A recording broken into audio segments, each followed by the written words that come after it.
কি হয়েছে দিদি? তোর জামাইয়ের দাদা শিবু গায়ে হলুদের তত্ত্ব নিয়ে এসেছে। তত্ত্বর মধ্যে এক ধামা তত্ত্ব আর ছোট্ট একটা মাছ। আমি খালি বলবার মধ্যে বলেছি, এই তত্ত্ব দেখলে আমার আত্মীয় স্বজনরা কি বলবে। বলবো কি, একেবারে রেগে আগুন। আমাকে যে কত বাবা মা তুলে গাল দিলে, আর বললে কি জানিস, একটা পরে তোমার গাল লাল করে ছেড়ে দেব। আচ্ছা বলতো মনি, আচ্ছা আমি কি কোনো অন্যায় কথা বলেছি বল? না, ঠিকই বলেছ। সে হারামজাদাটা কোথায়? এখনো ওই নিচেতেই আছে। বাপ মা তুলে গালাগাল দেয়া, এই বিয়ে আমি বন্ধ করে দেবো। কেন বন্ধ করবে? আগে ভালো করে সব কথা শুনো, তারপর যা হয় করবে। বাপ মা তুলে গালাগাল দিচ্ছে আর তার হয়ে তুমি ওকালতি করতে এসছো? মিথ্যে কথা। পিসিমা মিথ্যে কথা বলছে। বরং পিসিমাই শিবুদাকে অপমান করেছে। কি বলি তুই? আমি মিথ্যে বলেছি? ভগবান, আমি যদি মিথ্যে বলে থাকি, চন্দ্র সূর্য যেন না ওঠে, পৃথিবী যেন রসাতলে যায়। মাথা ঠান্ডা করো। আত্মীয় স্বজনরা সব আস্তে আরম্ভ করেছে, তাদের সঙ্গে কথা বলতে হবে। মাথা গরম করো না। এসো এসো এসো।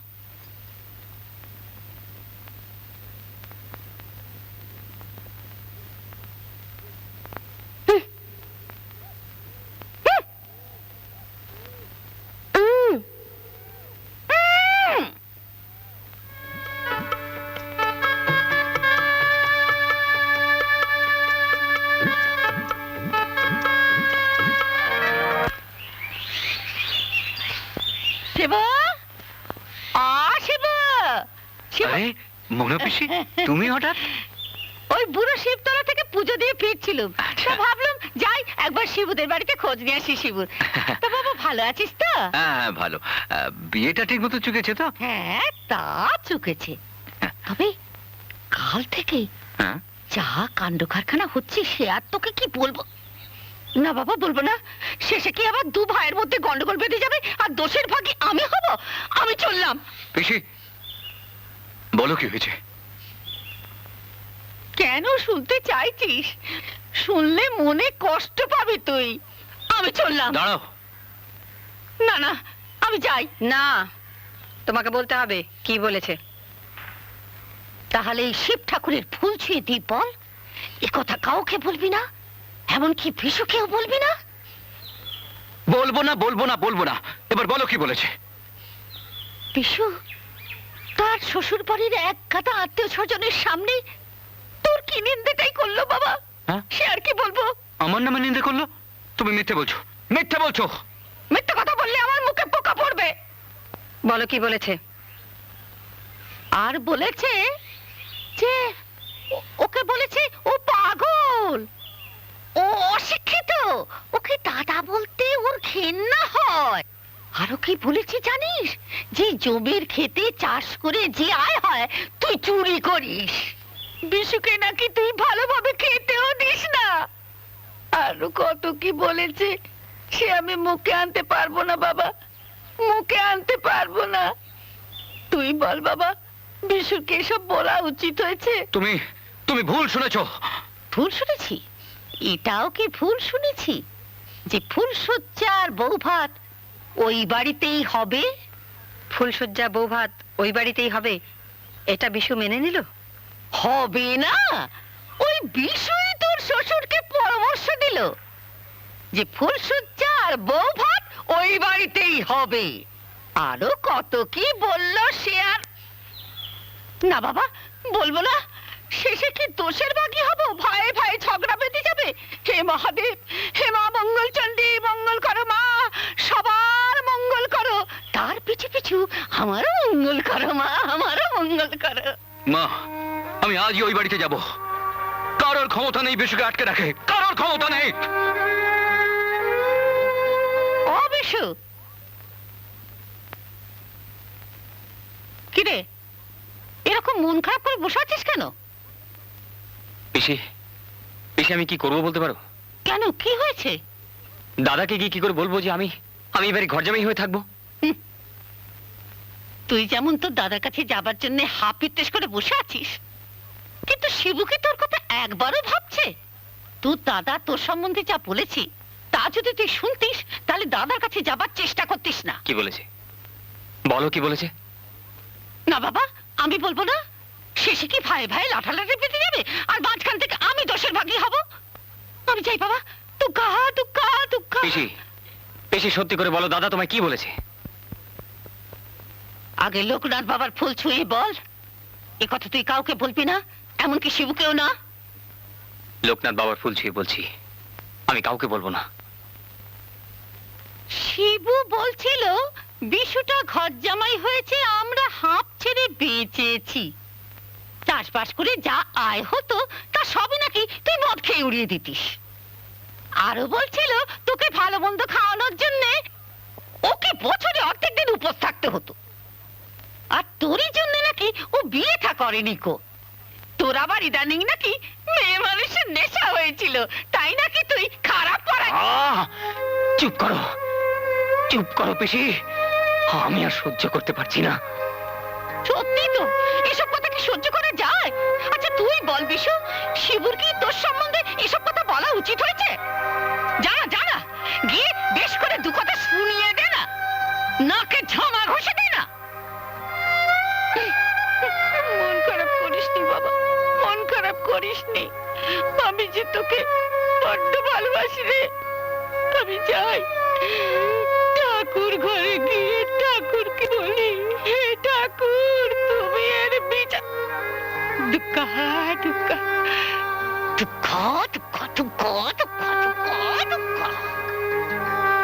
দাদা, দাদা, দাদা, বিশু, তুই তুই এসেছিস? আমি জানতাম তুই আসবি রে।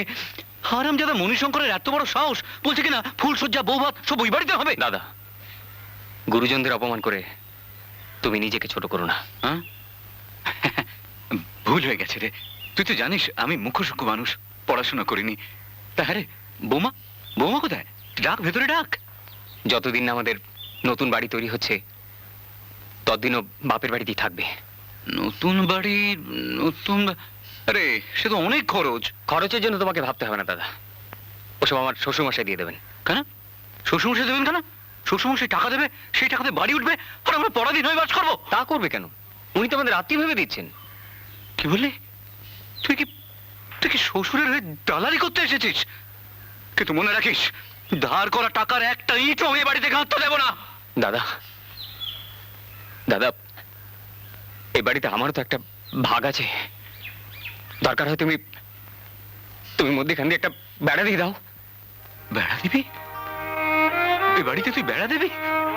দেখো দেখো মা, হতভাগাটা বলছে এ বাড়িতে বেড়া দেবে, কিন্তু মনে রাখিস সে বেড়া আমি উপড়ে ফেলে দেবো, উপড়ে ফেলে দেবো।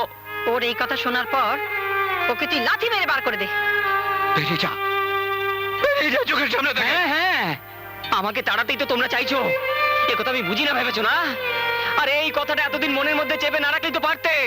কি দরকার ছিল লোক দেখানো ভালোবাসার? হ্যাঁ, আরে আমাকে খাওয়াতে গিয়ে তুমি না খেয়ে থাকতে না? আমি তোমার লেখাপড়া নষ্ট করে দিয়েছি না? আরে তুমি যে আমার সৎ ভাই, সৎ ভাই কখনো ভালোবাসতে পারে না, পারে না। ঠক, জোচ্চোর, বেঈমান। অনেক সহ্য করেছি, আর নয়। আর একবার যদি তুমি আমার গায়ে হাত দিতে যাও না, আমিও বাধ্য হব তোমার গায়ে হাত তুলতে। ওর গায়ে হাত তুলবি? তুই ওর গায়ে হাত তুলবি? মা, ও মা গো, দেখো দেখো, পিসু বলছে আমার গায়ে হাত তুলবে। তুমি বলো মা, দিনের পর দিন আমরা অনাহারে থাকিনি, শীতের কম্বলটা ওর গায়ে তুলে দিইনি? আমি আমি ঠক, আমি জোচ্চোর, আমি বেঈমান।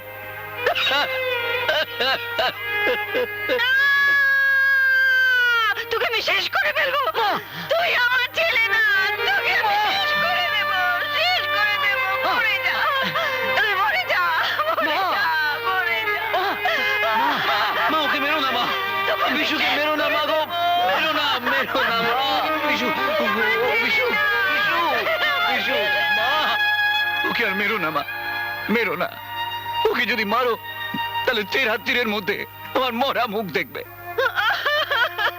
এ আমি কি করলাম? আমার শিবুকে আমি লেগেছে ভাই। ওটা লেগেছে, লেগেছে। বিশু, ওঠ ভাই, ওঠ। ওঠ। ও ছাড়ো, আজ আমি বুঝতে পেরেছি মা, এই দাদাই তোমাকে এতদিন ভুল বুঝিয়েছে। না। তাই পেটের সন্তানকে লাঠি পেটা করতে তোমার এতটুকু হাত কাঁপেনি। আমি এ বাড়ি ছেড়ে চলে যাচ্ছি, আর কোনোদিন এ বাড়িতে ফিরে আসা তো দূরের কথা, আমি কোনোদিন এ বাড়ির ছায়াও মারাবো না, কোনোদিন না। হ্যাঁ বিশু, হ্যাঁ বিশু, শুনে যা। বউ গেলে বউ পাওয়া যায় রে, কিন্তু মা গেলে মা পাওয়া যায় না রে, মা পাওয়া যায় না। মা গো, পর কখনো আপন হয় না মা, পর কখনো আপন হয় না।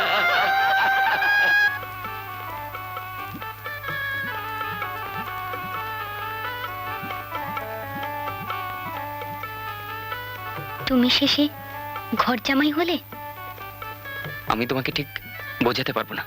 আমি ঠিকই বুঝেছি, তুমি আমার চেয়ে আমার ঐশ্বর্যকে বেশি ভালোবাসো। অপর্ণা, অপর্ণা, তুমি আমাকে ভুল বোঝো না। তোমার বাবা আমাকে দিয়ে জোর করে, আমি ঠিক তোমাকে বোঝাতে পারছি না। হ্যাঁ, ভুল বুঝেছি। এই ভুলটা যদি তোমাকে বিয়ে করার আগে বুঝতাম, তাহলে তোমাকে স্বামী বলে গ্রহণ করতাম না। তুমি কি একবারও ভাবলে না আমি তোমাকে কি দেখে ভালোবেসেছি? শুধু তোমাকে দেখে। পারলে না, পারলে না আমার বাবার দম্ভকে চুর মার করে আমাকে এক কাপড়ে নিয়ে যেতে। দেখতে নুন ভাত খেয়ে অনাহারে থেকে তোমার কুড়ে ঘরকে আমি স্বর্গ মনে করতাম। তাই আজ থেকে আমার একটা অনুরোধ, যতদিন তুমি এ বাড়িতে থাকবে ততদিন তুমি আমাকে স্পর্শ করবে না। বড্ড ঘুম পেয়েছে, এখান থেকে যাও।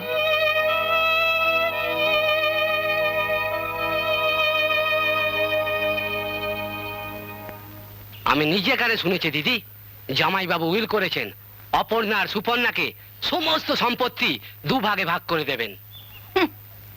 হয়ে ভোগ করবে, আর আমরা দুজনে মিলে দুটো মাটির ভার হাতে করে নিয়ে বসে থাকবো। ভাব ভাব, ভালো করে ভাব। ভাবছি দিদি, বিশুকে পৃথিবী থেকে সরিয়ে দেবো, দরকার হলে জামাইবাবুকেও। ভুলে যাস না, শত্রুর শেষ রাখতে নেই। দরকার হলে তোর দিদিকেও শেষ করে দিতে হবে। তারপর বেঁচে থাকবে দুটো মেয়ে। ওরা ওরা তো পিঁপড়ে, যখন তখন টিপে মেরে ফেলবো।